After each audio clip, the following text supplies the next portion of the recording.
আসসালামু আলাইকুম। তৃতীয় শ্রেণীর বিজ্ঞান বই নিয়ে ধারাবাহিকভাবে তোমাদের সাথে আলোচনা করছিলাম। তার ধারাবাহিকতা এখন তোমাদের সাথে 39 নম্বর পৃষ্ঠা 4 নম্বর অধ্যায় পদার্থ নিয়ে আলোচনা করব। তোমরা আমাদের চ্যানেলের ভিডিওগুলো অনেক বেশি দেখছো, তার জন্য তোমাদেরকে অসংখ্য ধন্যবাদ। আমরা এখন পড়বো আমাদের বিজ্ঞান বইটির আমাদের চারপাশে নানা রকম বস্তু আছে। আমাদের চারপাশে আমরা অনেক ধরনের বস্তু দেখতে পাই। বস্তুগুলো কি? বই, খাতা, কলম, চেয়ার, টেবিল, বালুকণা, পানি, বাতাস, মাটি, কীটপতঙ্গ, পশু পাখি ইত্যাদি। এগুলো সবই পদার্থ। সকল পদার্থ কি একই রকম? আমাদেরকে এখানে একটা ছোট প্রশ্ন করেছে, সকল পদার্থ কি একই রকম? এক, পদার্থের বৈশিষ্ট্য। পদার্থ কি? কাজ, দুইটা বস্তুর মধ্যে আমরা তুলনা করব। যা প্রয়োজন, একটি ফুটবল প্রয়োজন আর একটা কমলা প্রয়োজন। যা করতে হবে, এক, নিচের ছবির মতো করে একটি ভ্যানচিত্র আঁকি। যেমন আমরা এখানে দুইটা ভ্যানচিত্র আঁকলাম, এই একটা বৃত্ত, এই একটা বৃত্ত। দুই, পাশের ছবি দুটি লক্ষ্য করি, বস্তু দুটির কি কি বৈশিষ্ট্য আছে খুঁজে বের করি। এই একটা ফুটবল দেখলাম আর একটা কমলা, এই দুইটাতে কি কি আছে সেটা আমরা দেখব। তিন, এগুলোর মধ্যে মিল অমিল ভ্যানচিত্রে লিখি। আমরা এখানের মধ্যে মিলগুলো লিখবো এই ঘরের মধ্যে, আর এগুলোর মধ্যে শুধু লিখবো এখানে ফুটবলের বৈশিষ্ট্য, এখানে কমলার বৈশিষ্ট্য, যেটা মিল নেই। চার, এই কাজটি নিয়ে সহপাঠীদের সঙ্গে আলোচনা করি। এটা নিয়ে আমরা সহপাঠীর সঙ্গে আলোচনা করব। দেখো, এই ভ্যানচিত্রের মধ্যে তোমরা যে গোল চিহ্ন দিবা, ধরো এটা একটা দিলা আর একটা দিলে, এটা ভিতরে লিখবে এখানে মিলগুলা। আমি দেখাই দিচ্ছি। শুধু ফুটবলের বৈশিষ্ট্য, আকারে বড়, চামড়া রাবারের তৈরি, লাথি মেরে খেলা যায়, ভেতরে বাতাস থাকে, গন্ধ নেই। এই যে বিষয়টা আছে, এটা কোথায় লিখবে? এই টপিকটা লিখবে এখানে, শুধু ফুটবলের, এখানে শুধু ফুটবলের, এটা কোনো মিল নাই। এরপরে এইগুলার মধ্যে দুটোটার মধ্যে মিল আছে, দুটোটাই একটা পদার্থ, দুটারই ওজন আছে, দুইটারই আয়তন আছে, দুইটাই গোলাকার, হাতে ধরা যায়। এগুলো হলো মিল। তার মানে মিলগুলো কোথায় লিখবে? মিলগুলা লিখবে মিলের ঘরে, এই ঘরের মধ্যে লিখবে মিলগুলা। এরপরে শুধু কমলার বৈশিষ্ট্য, আকারে ছোট, খাওয়া যায়, মিষ্টি গন্ধ আছে, নরম। তাহলে এগুলো হলো শুধু কার বৈশিষ্ট্য? কমলার বৈশিষ্ট্য, সাথে রস আছে। এগুলো হলো কার বৈশিষ্ট্য? কমলার বৈশিষ্ট্য। কমলার বৈশিষ্ট্য কোথায় লিখবে? এখানে লিখবে। তো এভাবে করে তোমরা একটা ছক পূরণ করতে পারে। সার সংক্ষেপ, কমলা লেবু ও ফুটবল দুইটি বস্তুরই আকৃতি গোল। কমলা লেবুর আকার ছোট, বলটি বড়। ফুটবল ভারী আর কমলা হালকা। দুটি বস্তুরই ওজন আছে, এগুলোর বর্ণ ভিন্ন। কমলা লেবুর মিষ্টি গন্ধ আছে। তো এই বিষয়গুলোই আমি তোমাদেরকে চিত্রের মধ্যে দেখালাম। ওইখানে কমলা লেবু নরম, চাপ দিলে চ্যাপ্টা হয়ে যায়। পদার্থ সম্পর্কে আরও কিছু জানি, যা কিছুর ওজন ও আয়তন আছে তাই পদার্থ। তাহলে পদার্থ হতে হলে কি হতে হবে? ওজন থাকতে হবে, আয়তন থাকতে হবে। বিভিন্ন পদার্থের বৈশিষ্ট্য থাকে, কিন্তু প্রায় সকল পদার্থেরই ওজন ও আয়তন অবশ্যই থাকবে। তাহলে পদার্থ হতে হলে প্রায় ক্ষেত্রে দেখা যায় ওদের ওজনও আছে, আয়তনও আছে। ওজন, বিজ্ঞানের ভাষায় ফুটবল ও কমলা লেবু উভয় পদার্থ। পদার্থের ওজন আছে, কিছু পদার্থের ওজন বেশি, যেমন ইট, পাথর, এগুলো হলো ভারী পদার্থ। কিছু পদার্থের ওজন কম, যেমন তুলা, বাতাস, এগুলা হালকা। লক্ষ্য করি, বেশি বা কম বলার ক্ষেত্রে তুলনার প্রশ্ন আসে। একটি ইটের ওজন তুলার ওজনের চাইতে বেশি হলেও একটি উড়োজাহাজের ওজনের তুলনায় তা নগণ্য। তাহলে এই অংশটা আমরা বুঝলাম। আয়তন, প্রায় সব পদার্থের আয়তন আছে। এর মানে হলো পদার্থ জায়গা দখল করে, কিছু পদার্থ বেশি জায়গা দখল করে, সেগুলোর আয়তন বেশি। কিছু পদার্থ কম জায়গা দখল করে, সেগুলোর আয়তন কম। পাশের ছবিটি দেখেই বোঝা যায়, মুরগির ছানার চেয়ে হাতির আকার অনেক বড়। মুরগির ছানার চেয়ে হাতি বেশি স্থান দখল করে, তাই হাতির আয়তন মুরগির ছানার আয়তনের বেশি। দেখো, মুরগি কতটুকু জায়গা দখল করেছে আর হাতি কতটুকু জায়গা, তাহলে নিশ্চয় হাতি বেশি জায়গা দখল করেছে। আকৃতি, অনেক পদার্থের নির্দিষ্ট আকৃতি থাকে, আবার সকল পদার্থের নির্দিষ্ট আকৃতি থাকে না। আকৃতি বলতে একটি পদার্থের বাহ্যিক গঠন কেমন তা বোঝায়। যেমন ফুটবলের আকৃতি গোল। আকৃতি বিষয়ে আমরা এই অধ্যায়ে পার্ট 4 এ আরও বিস্তারিত জানতে পারবো। আকৃতি সম্পর্কে ধারণা থাকলে তা বিভিন্ন ধরনের পদার্থ চিহ্নিত করতে আমাদের সাহায্য করবে। 2 নম্বর, পদার্থের আয়তন। পদার্থের আয়তন সম্পর্কে আমরা কিভাবে ধারণা লাভ করতে পারি?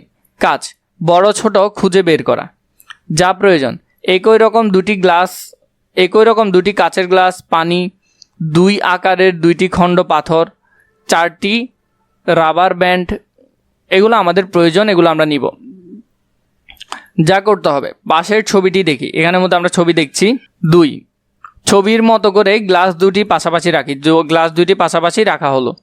গ্লাস দুটি এমনভাবে পানি দেই অর্ধেক পূর্ণ করি। গ্লাস দুটি একইভাবে পানি দিয়ে অর্ধেক পূর্ণ করি, মানে একই সমান পানি দিলাম, দোনোটার মাপ একই। উভয় গ্লাসের পানির উচ্চতা যেন একই থাকে, উচ্চতা যাতে কি থাকে, একই থাকে। 4, গ্লাসের পানির স্তর যে উচ্চতায় আছে সেখানে একটি রাবার ব্যান্ড আটকাই। তাহলে এখানে আমরা কি করব, চারোদিক দিয়ে একটা রাবার ব্যান্ড আটকাবো, মানে আমরা একটা রাবার লাগাবো এখানে। কিংবা একটি চক বা মার্কার কলম দিয়ে দাগ দিয়ে পানির স্তর চিহ্নিত করি। তাহলে কলম দিয়ে কি করব, পানির স্তরটা আমরা চিহ্নিত করব। 5, এখন বাম পাশের গ্লাসে ছোট পাথরটি ফেলি। বাম পাশের গ্লাসে আমরা কি করব, ছোট পাথরটা ফেলবো। এখানের মধ্যে আমরা ছোট পাথরটা ফেললাম। ডান পাশেরটাতে বড় পাথর ফেলি। ডান পাশেরটাতে কি করব, বড় পাথর ফেলবো। 6, উভয় গ্লাসে পানির স্তরের পরিবর্তন লক্ষ্য করি। পানির নতুন উচ্চতা পূর্বের মতো করে রাবার ব্যান্ড বা চক মার্কার কলম দিয়ে চিহ্নিত করি। তাহলে পানি যে যতটুকু উপরে উঠলো সেটা আমরা রাবার ব্যান্ড দিয়ে চিহ্নিত করব। 7, দুটি গ্লাসের পানির স্তর পরিবর্তনের মধ্যে কি পার্থক্য দেখতে পাচ্ছি? মানে আমরা যে দুইটা পাথর ফেললাম তাহলে পানির মধ্যে পার্থক্য দেখতে পাচ্ছি? হ্যাঁ, দেখতে পারবো, কারণ একটা পাথর বেশি, তার মানে সেটা বেশি আয়তন দখল করবে, পানি বেশি উপরে উঠবে। আর একটা হলো কম, তার মানে সেটা কম আয়তন দখল করবে, সেটা কম উপরে উঠবে। কেন এমন হলো সহপাঠীদের সঙ্গে আলোচনা করি। তাহলে কেন এমন হলো এটা সহপাঠীর সঙ্গে আমরা আলোচনা করব। তাহলে ফলাফলে যাওয়ার আগে আমরা যদি এখানে দেখি, যে বস্তু বেশি জায়গা দখল করে তার আয়তন বেশি, অতএব বড় পাথরের আয়তন ছোট পাথরের চাইতে বেশি, তাই সেটা পানি বেশি উপরে উঠবে। গ্লাসে পাথর ফেললে পানির স্তর উপরে উঠে যায়। ছোট আকারের পাথর ফেললে পানির স্তর যতটুকু উপরে ওঠে, বড় পাথর ফেললে পানি তার চেয়ে বেশি উপরে ওঠে।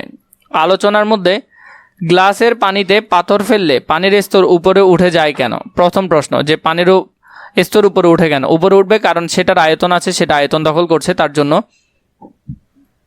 ছোট পাথর অপেক্ষায় বড় পাথরের পানির স্তর বেশি উপরে ওঠে কেন? এতে কি বোঝা যায়? পানি দিয়ে অর্ধেক পূর্ণ গ্লাসে পাথর ফেললে পানির স্তর উপরে উঠে যায়, এর কারণ কি? এখানে যে পাথর পানিতে ডুবে গেল সেটি পানির ভেতরে কিছু স্থান দখল করেছে। এই যতটুকু পাথরটির আয়তন, পাথরটি যতটুকু স্থান দখল করে নিয়েছে ততটুকু পানি সেখান থেকে উপরের দিকে উঠে যায়, ফলে পানির স্তর উপরে উঠে যায়। এখন যে পাথরটি আকারে বড় সেটি বেশি স্থান দখল করে, অর্থাৎ এর আয়তন বেশি, তাই বড় পাথরটি বেশি পানি উপরের দিকে ঠেলে দেয়।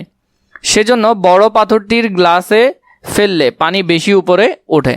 গ্লাসের পানি যতটুকু উপরে উঠেছে তার আয়তন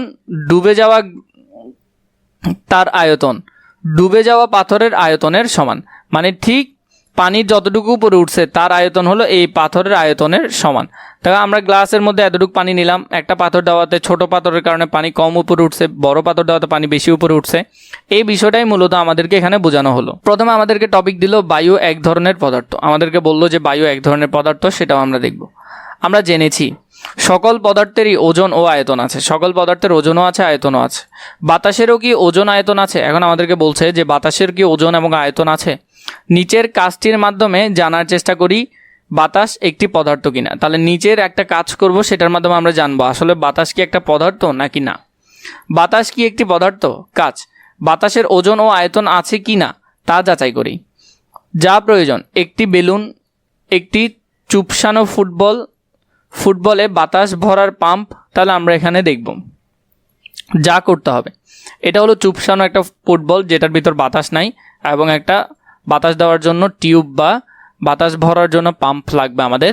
1 নাম্বার, নিচের ছকের মতো একটি ছক তৈরি করি। নিচে ছকের মতো একটা ছক তৈরি করব। 2 নাম্বার, ফু দিয়ে বেলুনটি ফোলাই। আমরা কি করব, বেলুনটা ফু দিয়ে ফোলাবো। বেলুনের আয়তনের কি পরিবর্তন হচ্ছে লক্ষ্য করি। বেলুনের আয়তন কি পরিবর্তন হচ্ছে সেটা আমরা লক্ষ্য করব। ছকে লিখে আমরা এই ছকের মধ্যে সেটা লিখব।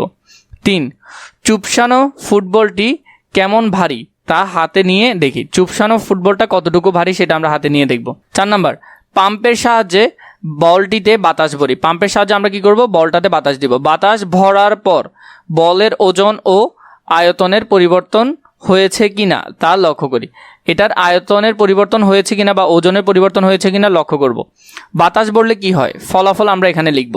প্রথমে, বেলুনের আয়তন কি বেড়ে যায়? উত্তর হলো হ্যাঁ, বাতাস ভরলে বেলুনের আয়তন বৃদ্ধি পায়। ফুটবল কি ভারী হয়ে যায়? ফলাফলটা আমরা এখানে লিখব। ফুটবল কি ভারী হয়ে যায়? হ্যাঁ, বাতাস বললে ফুটবল ভারী হয়ে যায়, কারণ বাতাসের ওজন আছে। তো এই উত্তরটা আমরা কোথায় লিখব? এই দ্বিতীয় ঘরে লিখব। ফুটবলের আয়তন কি বাড়ে? ফুটবলের আয়তন কি বাড়ে? হ্যাঁ, বাতাস বললে ফুটবলের আয়তন বাড়ে। তাহলে এই উত্তরটা আমরা ফলাফলে এখানে লিখব। বাতাসের কি আয়তন আছে? ওজন আছে? এই দুইটা হলো প্রশ্ন। বাতাসের ওজন এবং আয়তন আছে কি না সেটা তো আমরা দেখলাম যে আছে। সারসংক্ষেপ, একটি বেলুনকে বাতাস দিয়ে ফোলালে বেলুনটির আকারে বড় হয়ে যায়। যত বেশি বাতাস ভরা হয় বেলুনটি তত বেশি বড় হয়। বেশি বাতাস বেশি স্থান দখল করে, এতে বোঝা যায় বাতাসের আয়তন আছে।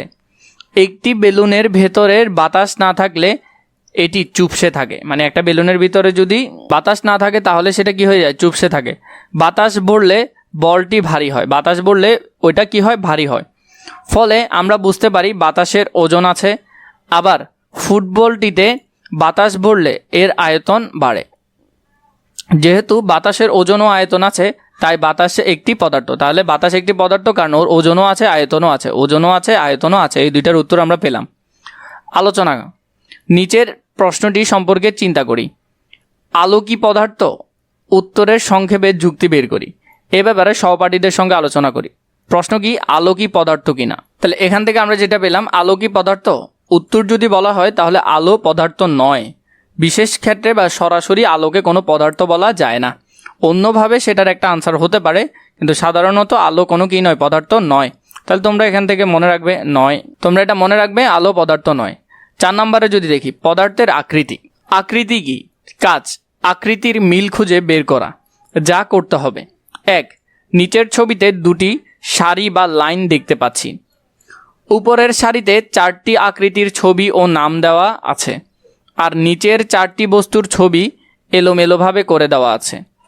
উপরের কোনো আকৃতির সঙ্গে নিচের কোনো বস্তুর মিল আছে? পেন্সিল দিয়ে দাগ টেনে মিল দেখাই। তাহলে এখানের মধ্যে দেখব উপরের আকৃতির সাথে নিচের কোনোটার আকৃতির মিল আছে কিনা সেটা আমরা পেন্সিল দিয়ে দাগ টানবো। যেমন এটার সাথে আমরা যদি দেখি তাহলে কিউবের একটা আকৃতিগত মিল আছে। এরপরে আমরা যদি এখানে এটার সাথে দেখি, এটার সাথে এটার একটা মিল আছে, এটার সাথে এটার একটা মিল আছে, এটার সাথে এটার একটা মিল আছে। এগুলো আকৃতিগত কিছুটা মিল আছে, আমরা সেটা দেখতে পাচ্ছি। ঘনকার, গলীয়, বেলনাকার, এরপরে হলো যে শুষ্কাকার। ফলাফল যদি আমরা দেখি, উপরের প্রতিটি বস্তুর আকৃতি আলাদা। রুবিক্স কিউবের আকৃতি ঘনকের মতো, বল গোল। কোমল পানীয়ের ক্যানটি দেখতে সিলিন্ডারের মতো। চিত্রের আইসক্রিমের আকৃতি কোন আকৃতির? আলোচনা, দেখা গেল এক এক পদার্থের আকৃতি এক এক রকম। সকল পদার্থের কি আকৃতি থাকে? কোন ধরনের পদার্থের আকৃতি থাকে? আরও কিছু করি। পানির কি আকৃতি আছে? বাতাসের। সহপাঠীদের সঙ্গে আলোচনা করি। এই বিষয় নিয়ে আমরা আলোচনা করব। 5 নম্বর টপিক, বিভিন্ন ধরনের পদার্থের আকৃতি ভিন্নতা। মানে বিভিন্ন ধরনের পদার্থের যে আকৃতিগত ভিন্নতা হয় সেটা। সকল পদার্থের কি নির্দিষ্ট আকৃতি আছে? সকল পদার্থের কি নির্দিষ্ট আকৃতি থাকে সেটা আমাদেরকে বললো। কাজ, ইরেজার ও পানির আকৃতির পরীক্ষা। ইরেজার এবং পানির আকৃতি পরীক্ষা করব।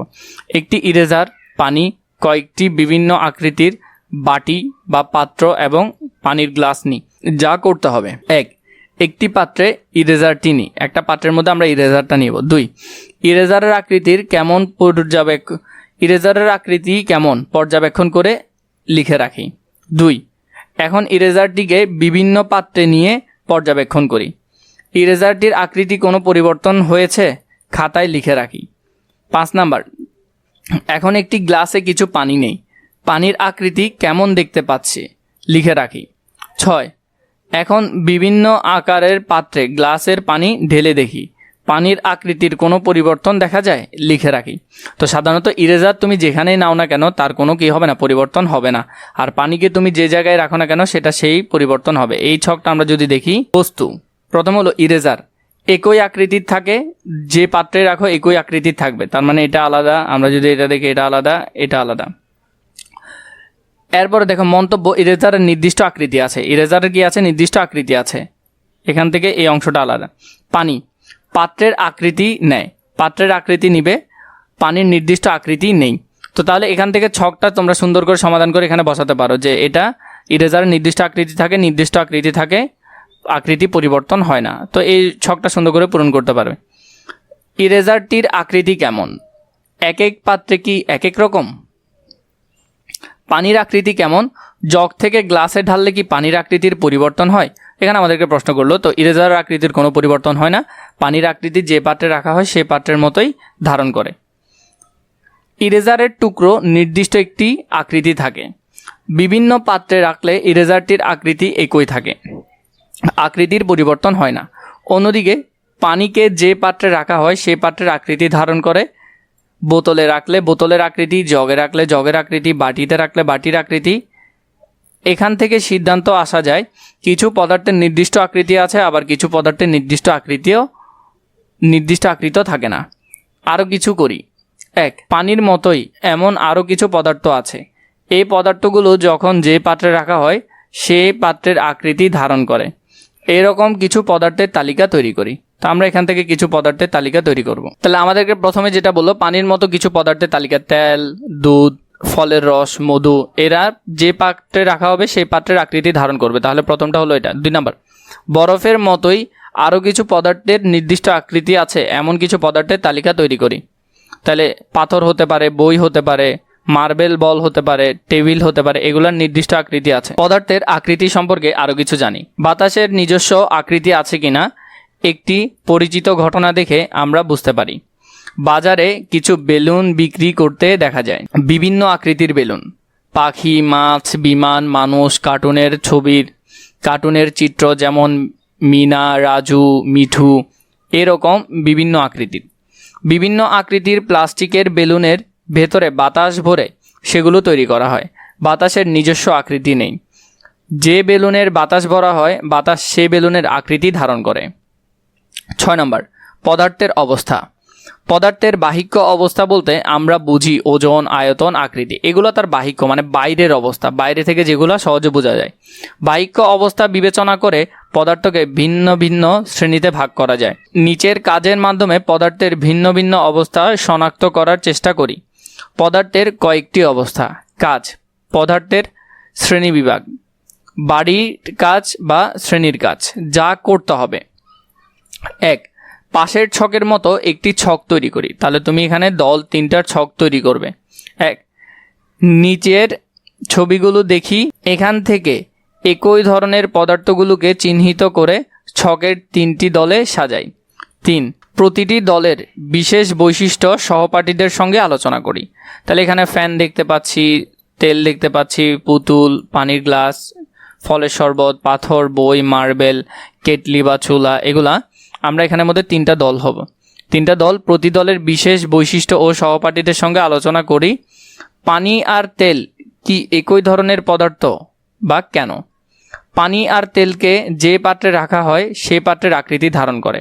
তো এখান থেকে আমরা 3টা দল লিখতে পারি, 3টা দলের মধ্যে আমরা সেগুলো আলাদা করব। তাহলে এখানের মধ্যে যদি আমরা দেখি, মার্বেল, পুতুল, বই, পাথর, এগুলা একই রকম, এগুলো হলো কি একই রকমের এবং এগুলার নিজস্ব আকৃতি আছে, আকৃতি আছে যা পরিবর্তন হয় না। তাহলে এখান থেকে আমরা দেখতে পারি মার্বেল, বল, পুতুল, বই একই ধরনের পদার্থ, এগুলোর প্রতিটির নিজস্ব আকৃতি আছে, ভিন্ন ভিন্ন জায়গায় রাখলেও আকৃতির কোনো পরিবর্তন হয় না। তাহলে প্রথম দলের মধ্যে তোমরা এগুলার নামগুলা লিখতে পারো এখানের মধ্যে। এরপরে হলো পানি, তেল, ফলের রস, এগুলো আরেক পদার্থ। পানি, তেল, ফলের রস, এগুলো হলো আরেক ধরনের পদার্থ। এগুলো যে পাত্রে রাখা হয় সেই পাত্রের আকৃতি ধারণ করে। এরপরে বেলুনের ভেতরের বাতাস, ফ্যানের বাতাস ইত্যাদি আরেক ধরনের পদার্থ।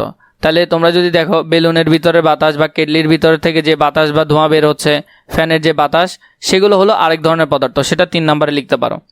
বাতাসের নিজস্ব আকৃতি নেই। বাতাসকে যে পদার্থ বা পাত্রে, যে ধরনের পাত্র বা বেলুনে রাখা হয় সেই পাত্র বা বেলুনের আকৃতি ধারণ করে। তবে পানির সঙ্গে বাতাসের পার্থক্য আছে। যেমন একটি গ্লাসে যতটুকু পানি ঢালা হবে পানি ততটুকু জায়গা দখল করবে, উপরের অংশ ফাঁকা থাকে। কিন্তু একটি বেলুনে অল্প বাতাস ভরলে বাতাস সম্পূর্ণ বেলুন জুড়ে ছড়িয়ে থাকে, অর্থাৎ বাতাস বেলুনটির সম্পূর্ণ আয়তন দখল করে। পদার্থের অবস্থা সম্পর্কে আরও কিছু জানি। মার্বেল, বল, পুতুল, বই ইত্যাদি পদার্থ একই ধরনের। এগুলোর প্রতিটি নিজস্ব আকৃতি আছে, ভিন্ন ভিন্ন জায়গায় রাখলে আকৃতির কোনো পরিবর্তন হয় না। এ ধরনের পদার্থগুলো কঠিন পদার্থ। কঠিন পদার্থের আয়তন ও আকৃতি নির্দিষ্ট, যেমন পাথর। পাথর নিজ নিজ আকৃতি ও আয়তন পরিবর্তন করতে পারে না। পাথর নিজে নিজে আকৃতি ও আয়তন পরিবর্তন করতে পারে না। একখণ্ড পাথরকে উঁচু থেকে নিচে ফেললেও এর আকার ও আকৃতি একই থাকে। বরফ, টেবিল, পেন্সিল, ইট ইত্যাদি কঠিন পদার্থ। ফলের রস, পানি, তেল, শরবত, দুধ ইত্যাদি তরল পদার্থ। এগুলোর নির্দিষ্ট কোনো আকৃতি নেই। যেমন এক গ্লাস ফলের রস একটি গ্লাসে রাখলে গ্লাসের আকার, বাটিতে রাখলে বাটির আকার ধারণ করে। তাহলে পানি বা ফলের রসকে আমরা যেখানে রাখি সেটার আকার ধারণ করে। আবার টেবিল বা মেঝেতে পড়লে চারদিকে ছড়িয়ে পড়ে। নির্দিষ্ট আকৃতি না থাকলেও তরল পদার্থের নির্দিষ্ট আয়তন থাকে। এটি নির্দিষ্ট পরিমাণ তরল পদার্থ নির্দিষ্ট পরিমাণ স্থান দখল করে। বেলুন ভর্তি বাতাস, ফ্যানের বাতাস, ধোঁয়া ইত্যাদি বায়বীয় পদার্থ। বায়বীয় পদার্থের আয়তন ও আকৃতি কোনোটাই নির্দিষ্ট নয়। একটি বদ্ধ পাত্রের ভেতরে বায়বীয় পদার্থ রাখলে তা পাত্রের সম্পূর্ণ আয়তন দখল করে। যেমন ঘরের ভেতর বা গাড়িতে একটু ধোঁয়া ঢুকলে সেটা পুরো ঘরে বা গাড়ির ভেতর ছড়িয়ে পড়ে। এতে বোঝা যায় বায়বীয় পদার্থের নিজস্ব আয়তন নেই। যে পাত্রে রাখা হয় সেই পাত্রের আয়তন ধারণ করে। আবার একই পরিমাণ বাতাস বিভিন্ন আকৃতির বেলুনে রাখলে তা যে বেলুনে ভরা হয় সেই বেলুনের আকৃতি ধারণ করে। বায়বীয় পদার্থের নিজস্ব আকৃতি নেই। 7 নম্বর টপিকটি পরিবেশে পানির বিভিন্ন অবস্থান। পানি ফ্রিজে খুব ঠান্ডা অবস্থায় রাখলে বরফে পরিণত হয়।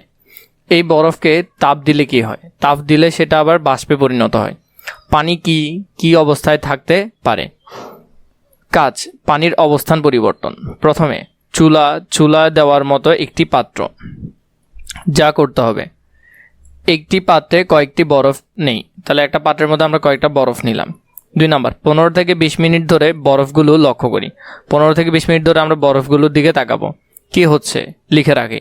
কি হচ্ছে? তো বরফগুলো আস্তে আস্তে গলতে শুরু করলো। 3, এখন বরফগুলোতে তাপ দেয়। বরফগুলো আমরা কড়াইতে দিলাম, কড়াইতে দিয়ে এখন তাপ মানে আগুন দেওয়া শুরু করব। তাপ দিতে থাকলে শেষ পর্যন্ত কি হয় লিখে রাখি। শেষ পর্যন্ত কি হয় আমরা দেখতেছি বাষ্প আকারে উঠে যাচ্ছে। 4, এরপর পাত্রে আরও তাপ দেই। এরপর পাত্রে আরও তাপ দিতে থাকি। কি দেখতে পাচ্ছি? তাহলে আরও তাপ দিলে দেখবো যে সেখানের মধ্যে বাষ্প উঠতে শুরু করছে। পাত্রের উপর একটি শুকনা চামচ দেই। পাত্রের উপরে আমরা একটা শুকনা চামচ দিব। চামচটি সরিয়ে এনে ঠান্ডা করব। বরফকে তাপ না দিয়ে রেখে দিলে বরফটি আস্তে আস্তে গলতে থাকে। তাপ দিলে কি হয়? চলো বরফকে তাপ দিয়ে দেখি কি হয়।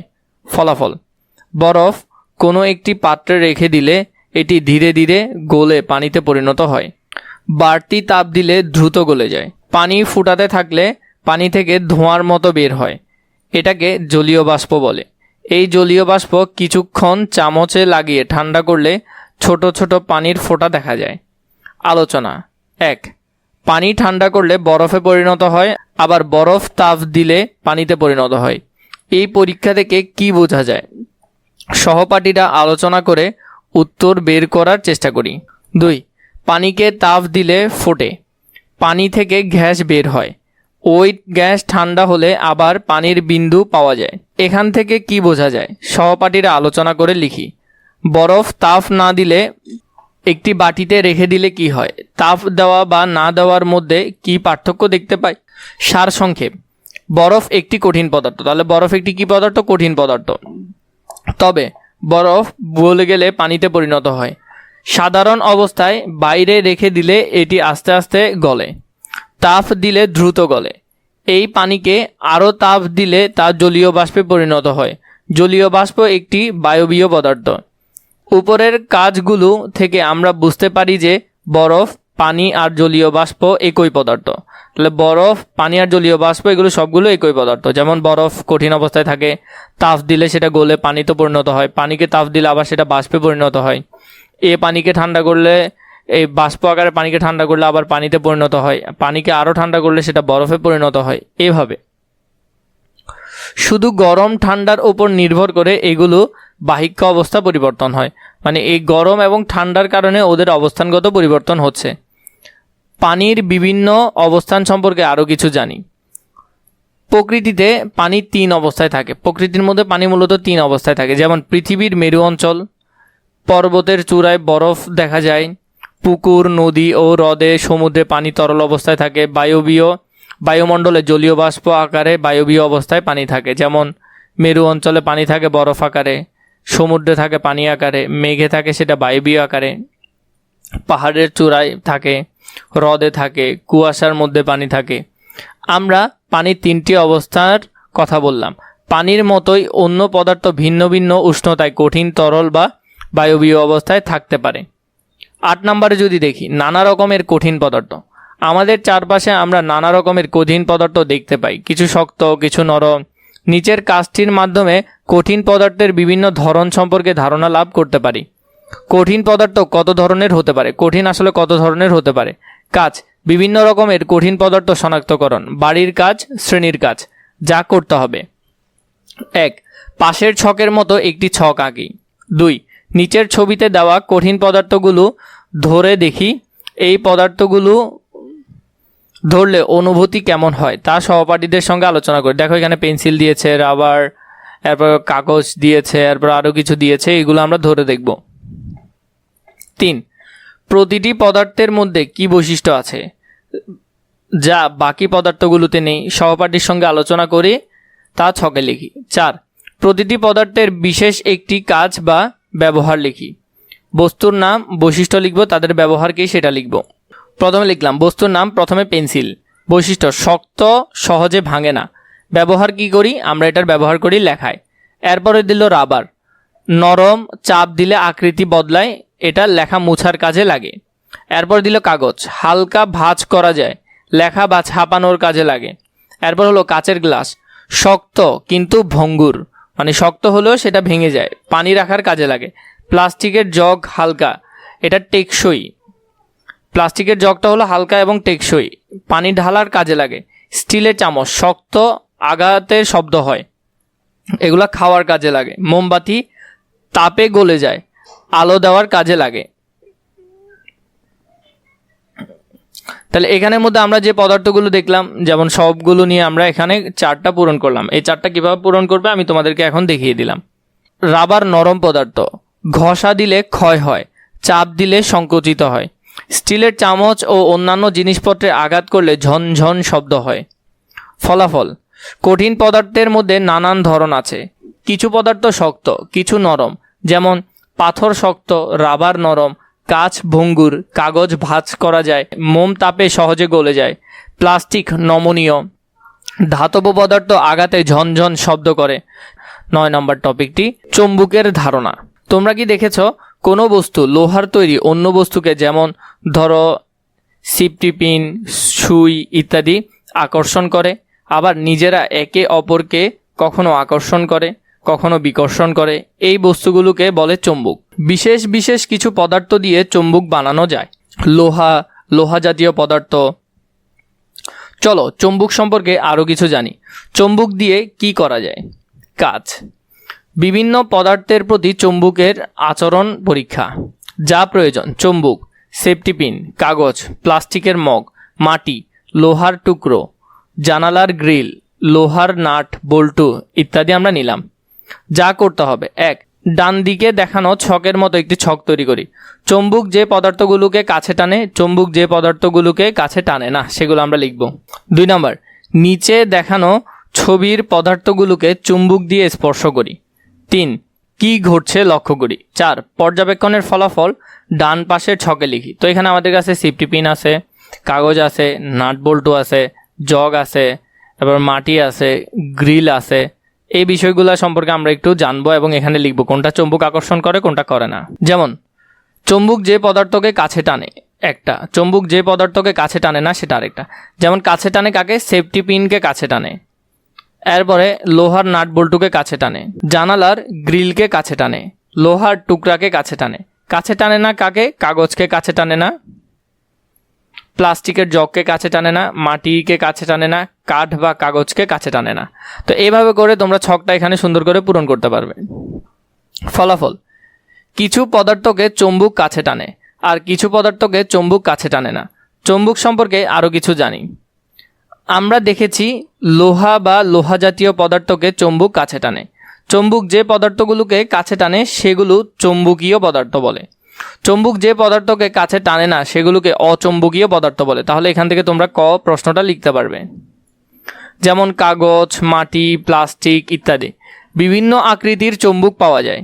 যেমন দণ্ড চুম্বক, অশ্বক্ষুর আকৃতির চুম্বক, সিলিন্ডার আকৃতির চুম্বক, ইউ আকৃতির চুম্বক, বোতাম চুম্বক, রিং আকৃতির চুম্বক ইত্যাদি। দণ্ড চুম্বক, অশ্বক্ষুর আকৃতির চুম্বক, ইউ আকৃতির চুম্বক, সিলিন্ডার আকৃতির চুম্বক, রিং আকৃতির চুম্বক, বোতাম আকৃতির চুম্বক।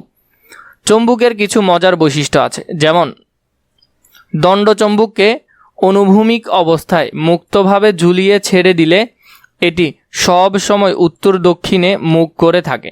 চুম্বকটি হাত দিয়ে ঘুরিয়ে দিলে এটি আবার উত্তর দক্ষিণ বরাবর ফিরে আসে।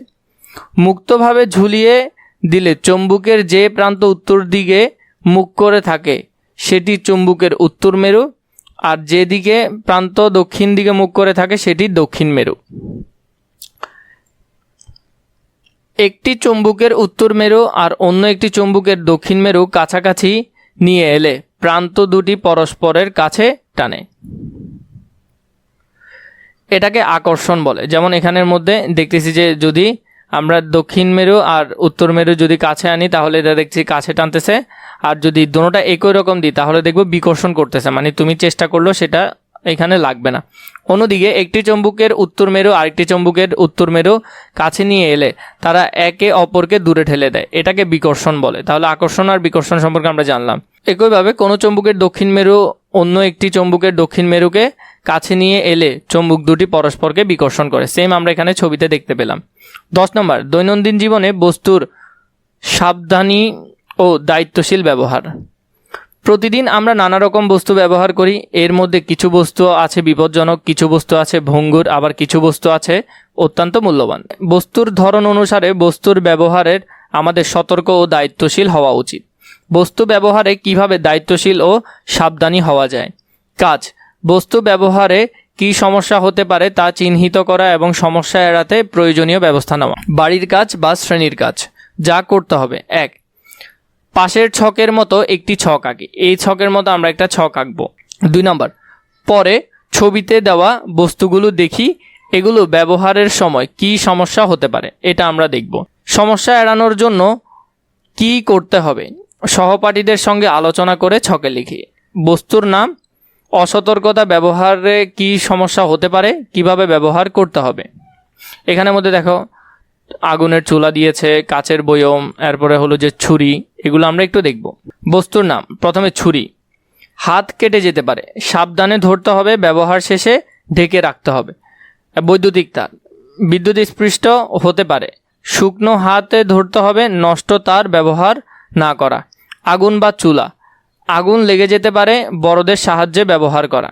কাচের গ্লাস, কাচের গ্লাস ভেঙে গিয়ে আঘাত লাগতে পারে, সাবধানে ধরতে হবে। ওষুধ, ভুলভাবে খেলে অসুস্থ হতে পারে, ডাক্তারের পরামর্শ অনুযায়ী খেতে হবে।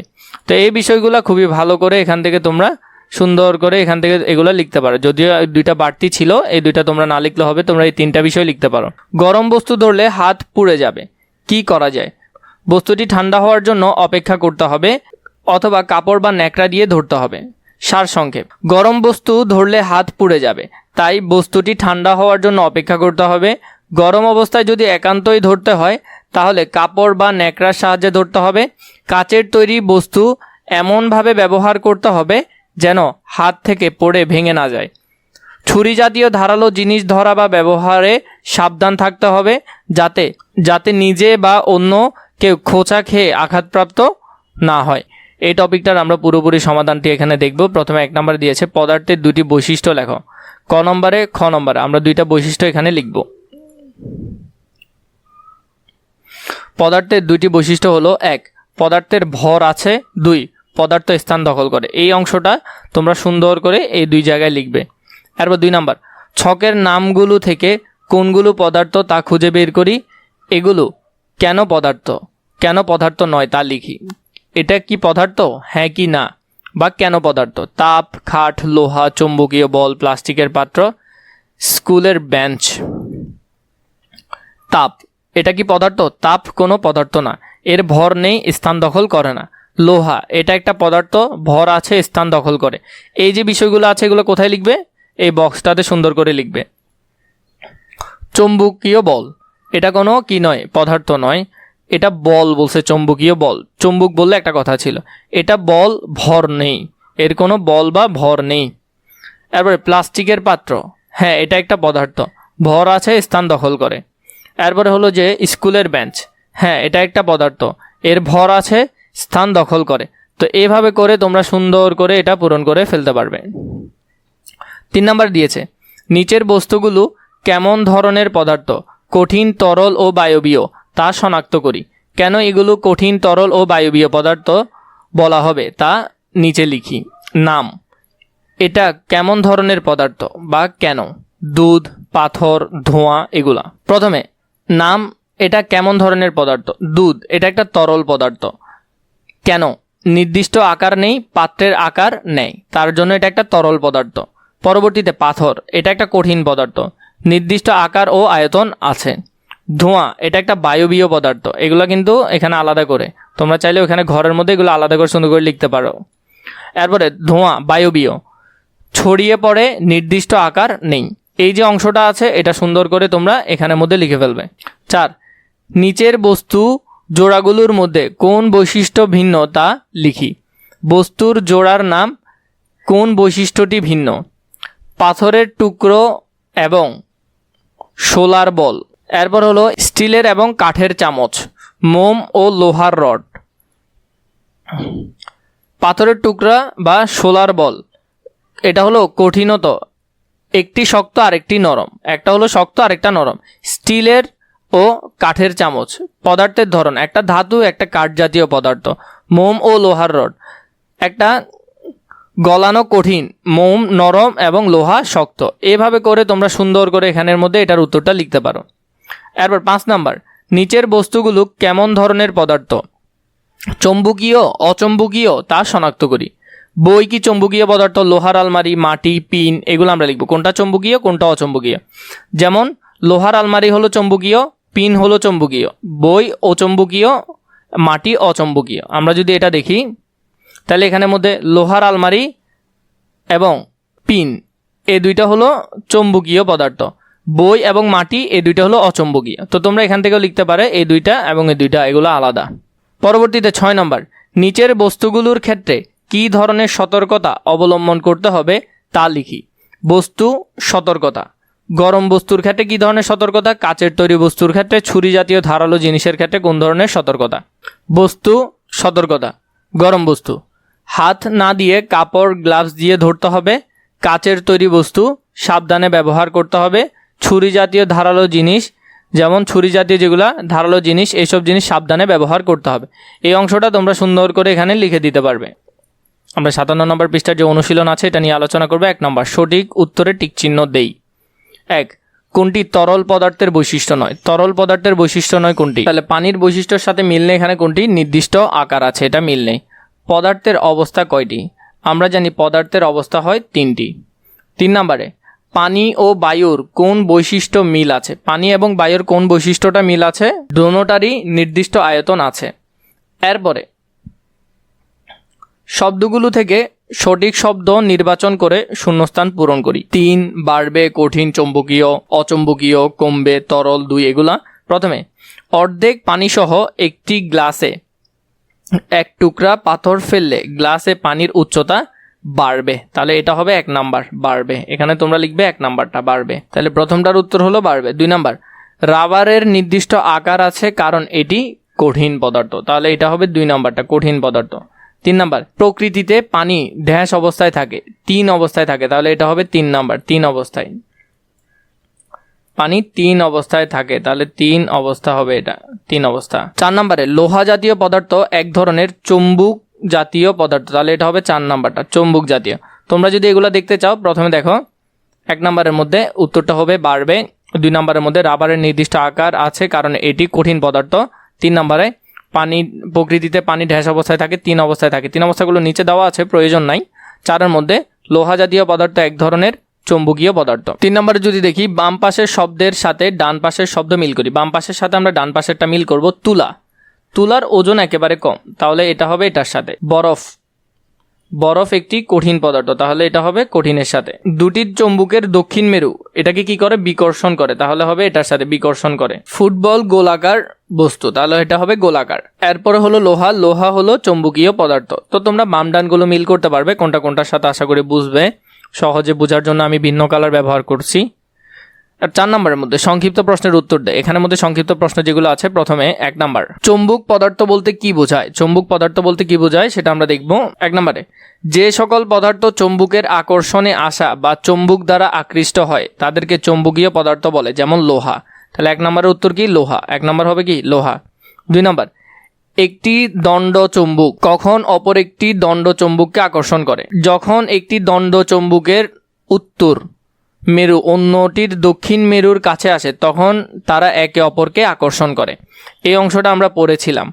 তাহলে যখন একটি দণ্ড চুম্বকের উত্তর মেরু অন্যটির দক্ষিণ মেরুর কাছে আসে তখন তারা একে অপরকে আকর্ষণ করে।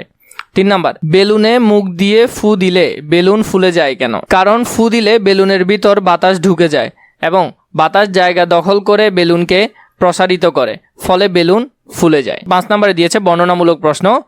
কতে, দৈনন্দিন জীবনে ব্যবহার করি এরূপ 3টি বস্তুর নাম এবং তাদের দায়িত্বশীল ব্যবহার লিখি। ক, যেমন পাখা, বাতাস দিয়ে ঠান্ডা অনুভূত হয়। 2, বোতল, পানি বা তেল রাখার জন্য ব্যবহার করা হয়। ছুরি, ফল বা সবজি কাটার কাজে লাগে।